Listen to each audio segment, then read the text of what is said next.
आहे, दुसरा आमच्याकडे मार्ग आहे महाराज, त्या मार्गाने आम्ही मोक्ष प्राप्त करू शकतो. जीवनामध्ये काही लोक असे असतात की महाराज आम्हाला माहित आहे न गलताही आम्हाला काहीतरी जीवनात करता येईल फक्त व्यवहार. विठ्ठल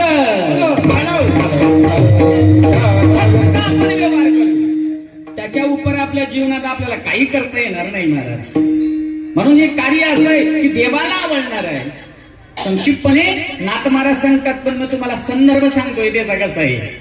देवाला आवडण्याकरता भगवंतासोबत स्पर्धा नाथ महाराजांनी खेळली की देवाला आवडण्याकरता काय हवंय, तुळशीची माळ, अजून संताची सेवा, अजून वैष्णवांची सेवा, अजून अरे पंढरपूरची वारी, अजून बाकी काही नकोय जीवनामध्ये. फक्त हे तत्व जेव्हा आपल्या जीवनात असेल भगवंताकडे जाण्याचा खरा मार्ग आहे. विठ्ठल कीर्तनाची सेवा आहे. तुम्हाला हात जोडून माझी विनंती आहे,